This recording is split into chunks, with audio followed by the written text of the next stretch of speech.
मेरे हौसले में इजाफा कर दिया, मेरे अज़म में इजाफा कर दिया कि ये बुजुर्ग अगर मेरे साथ है, इनकी दुआएं मेरे साथ है, तो मैं पहाड़ से टकराऊंगा, डरूंगा नहीं कभी किसी से इंशाअल्लाह। मेरे अजीज दोस्तों और बुजुर्गों, ये मजलिस इत्तेहादुल मुस्लिमीन की मोहब्बत है जिसको ये लोग समझ नहीं सकते। अरे तुम गाली दो, झूठ बोलो, जो करते कर लो, जब तक अल्लाह जिंदा रखेगा हम तमाम को, हम अपनी जमात के लिए काम करते रहेंगे।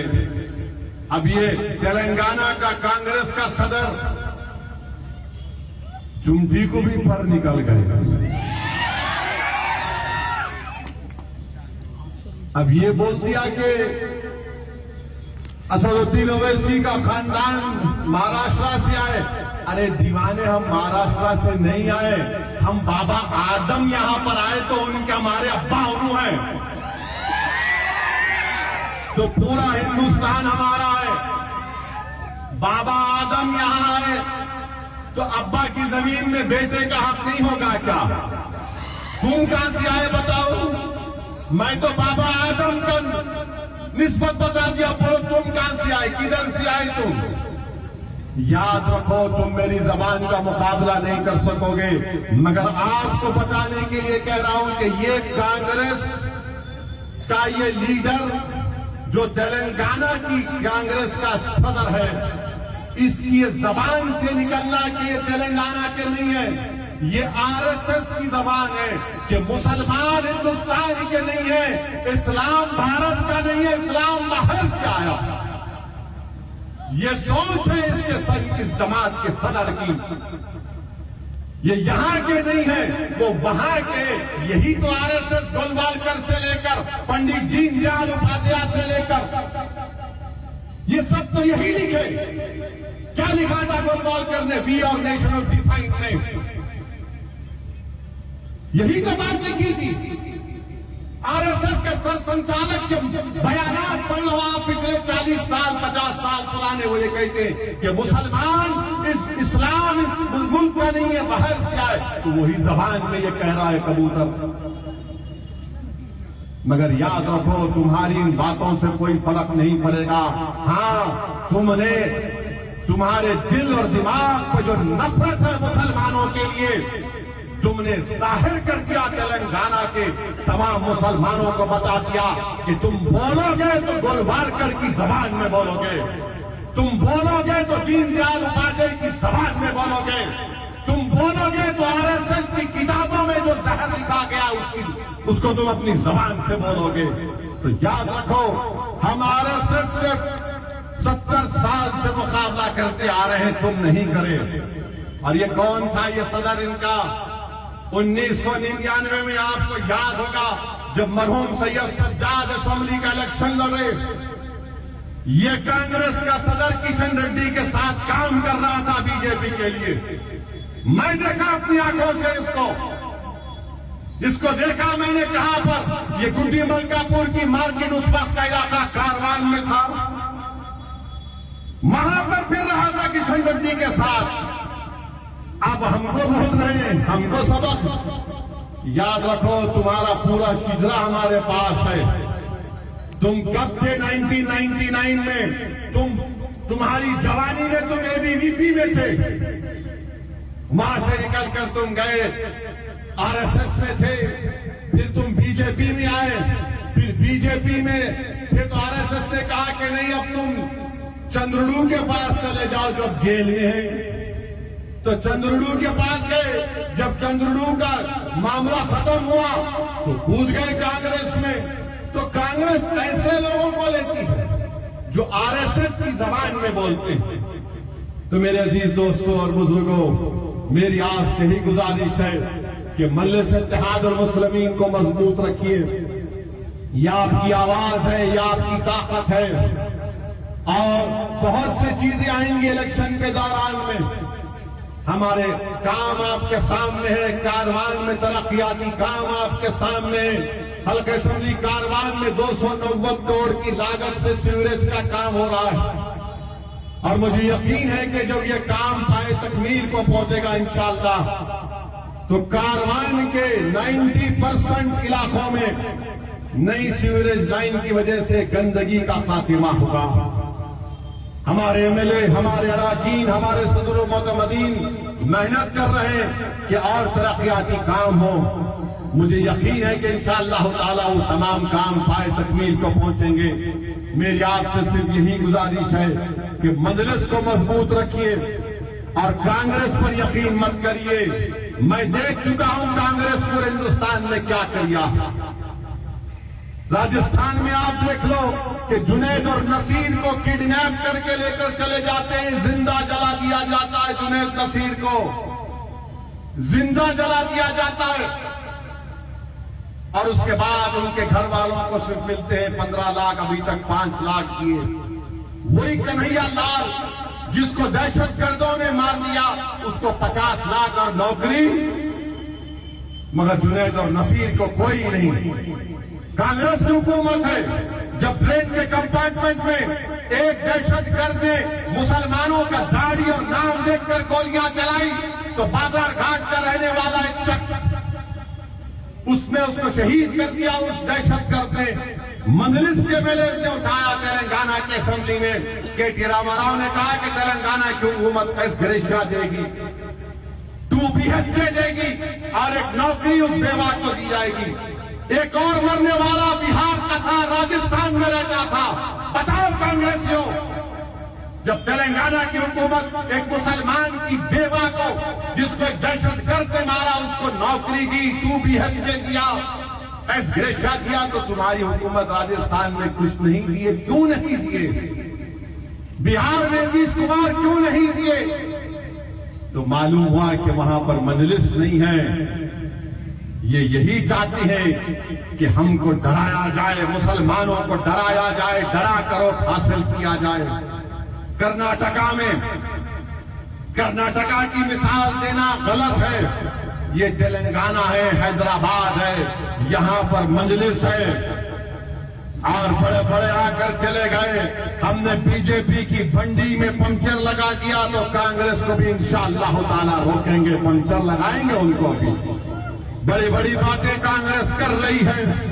अरे मैं कह रहा हूं, अगर आप हिंदुस्तान का संविधान और आइन जब बन रहा था, कानून साज असेंबली के आप पढ़ो, नौजवानों पढ़ो, तुम पढ़ते नहीं हो। कॉन्स्टिट्यूंट असेंबली के डिबेट्स पढ़ो, जब आइन बनाया जा रहा था। मुसलमानों की अगर आज असेंबली और पार्लियामेंट में कम नुमाइंदगी है तो इसका जिम्मेदार ये कांग्रेस है। ये कांग्रेस है। मैं बता रहा हूं आपको, आप जब पढ़ेंगे उस कमेटी की रिपोर्ट को पढ़ेंगे कि कैसे डराकर मुसलमानों के तहफ्फुज़ात को छीन लिया गया, पॉलिटिकल रिप्रेजेंटेशन को किस तरह उनको गुंगा बनाकर दिखा दिया गया। यही जिम्मेदार है ये लोग। अगर आज हमारे पास भारत के मुसलमानों के पास पॉलिटिकल रिप्रेजेंटेशन नहीं है तो इसका जिम्मेदार नेहरू और सरदार पटेल है। मैं जानता हूं कि मीडिया इसको उछालेगा, मगर चैलेंज के साथ कह रहा हूं, कॉन्स्टिट्यूंट असेंबली के डिबेट से किस तरीके से इनको धोखा दिया गया। अरे आज तेलंगाना में 2000 करोड़ का बजट है वजारत अखिलेती बहबूद का। तुम्हारे राजस्थान में क्या है? 250 करोड़। उतने ही मुसलमान हैं, 250 करोड़ है। मेरे अजीज दोस्तों और बुजुर्गों और हमारे वजीर आजम तेलंगाना को आए, अजीब वजीर आजम। एक तरफ ये बोलते, एक तरफ ये भी बोलते। ये बोल दिया कि केसीआर ने कर्नाटका के इलेक्शन में कांग्रेस को पैसे दिए। अरे घड़ी में ताशा, घड़ी में माशा, क्या है मोदी जी? नहीं, कर्नाटका में पैसे भी दिए, इधर भी आए। पैसे भी दे रहे, इधर भी आ रहे। क्या बोलना चाह रहे आप?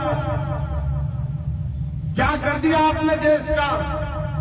इस वतन अजीज में नफरत को फैलाने का काम 2014 से और ज्यादा हो गया, और ज्यादा हो गया। कहां मुसलमान बीजेपी में नजर ही नहीं आता, मगर वजीर आजम एक ही रट लगाते, सबका साथ, क्या क्या विकास, विश्वास बोलते। कोई नजर नहीं आता बीजेपी में, एक मुस्लिम एमएलए नहीं है इनके पास, एक है शायद कहीं पर, एक मुस्लिम एमपी नहीं है लोकसभा में, मुस्लिम मिनिस्टर नहीं है। भारत की सियासत से मुसलमानों को गायब कर दिया बीजेपी ने। तो कांग्रेस भी अब डर रही है, ये सेकुलर पार्टियां डर रही हैं। नहीं, जरा खामोश बैठो, खामोश बैठो, खामोश बैठो, खामोश बैठो, खामोश बैठना। हम खामोश बैठने को आए इस दुनिया में, हम खामोश बैठने को नहीं आए इस दुनिया में। हम लड़ाई लड़ने आए, अपना हक मनवाने आए इस दुनिया में। जो खामोश बैठेगा वो खत्म हो जाएगा, जो लड़ेगा वो जिंदा रहेगा। जो लोग खामोश बैठने के लिए कह रहे हैं, अरे तुम हमको 60 साल से खामोश बिठा कर रखे हो, तुमने क्या किया बताओ मुसलमानों के लिए, सिवाय डरा डरा कर। अरे जो दिल्ली में कांग्रेसी मिलता, अरे भाई हमको बोलते ओवैसी को देखो, ओवैसी को देखो। मेरा देखने की चीज है, बार बार देखो, हम कौन रोक रहा तुमको? आप बोलते कि नहीं ओवैसी को रोकेंगे, इन्हें बहुत जा रहा। अरे प्यारे, मैं फिर से कह रहा हूं, अच्छे को भिजाओ हैदराबाद को मुकाबला करने के लिए। तुम्हारा प्यारा अगर तैयार नहीं है तो किसी और को तैयार करो, मगर याद रखो असेंबली के इलेक्शन में इंशाअल्लाह ताला मजलिस ने जो पॉलिसी और फैसला लिया है, तेलंगाना की आवाम अल्लाह के फजलो करम से उसकी तारीफ करेगी और मजलिस उसमें कामयाब होगी। मैं पूरी इत्मीनान और एतमाद के साथ कह रहा हूं कि मजलिस जहां से अपने एमएलए के कैंडिडेट खड़ा करेगी, वहां से मजलिस के एमएलए कामयाब होंगे। और मुझे यकीन है कि इंशाअल्लाह ताला मजलिस के एमएलए की कामयाबी के साथ साथ तेलंगाना का चीफ मिनिस्टर मामू बनेंगे जो तीसरी मर्तबा।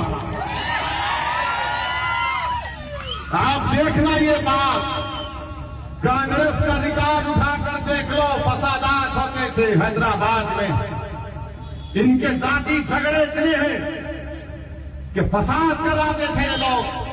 हमको हैदराबाद को बचाना है, हमारे मासूम बच्चों को हम क्या मुस्तकबिल देंगे, इसको देखकर आपको फैसला लेना है।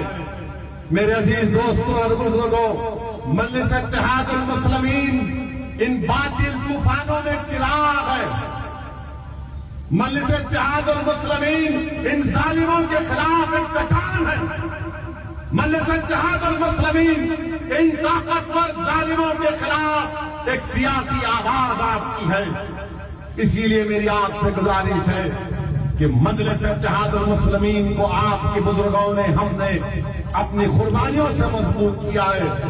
मजलिस को मजबूत करिए और दुआ भी करिए कि अल्लाह सुब्हानहू व तआला नबी करीम सल्लल्लाहु अलैहि वसल्लम के सदक़े तौफ़ील में अल्लाह मजलिस इत्तेहादुल मुस्लिमीन को इस असेंबली इलेक्शन में मौजूदा 7 एमएलए और उसके साथ जहां कहीं भी हमारे उम्मीदवार खड़े रहेंगे, अल्लाह उन तमाम को एमएलए मुंतखब करे।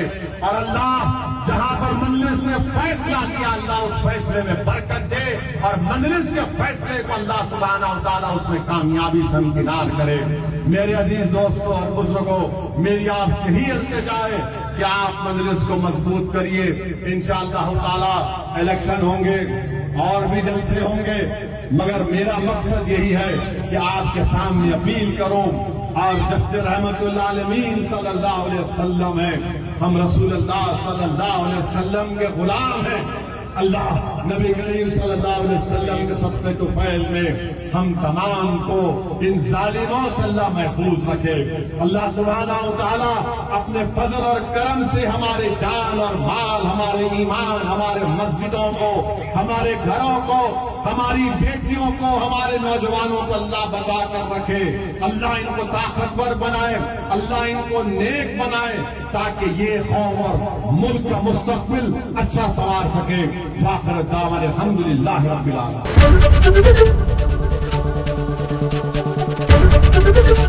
एबीपी गंगा, खबर आपकी, जुबान आपकी।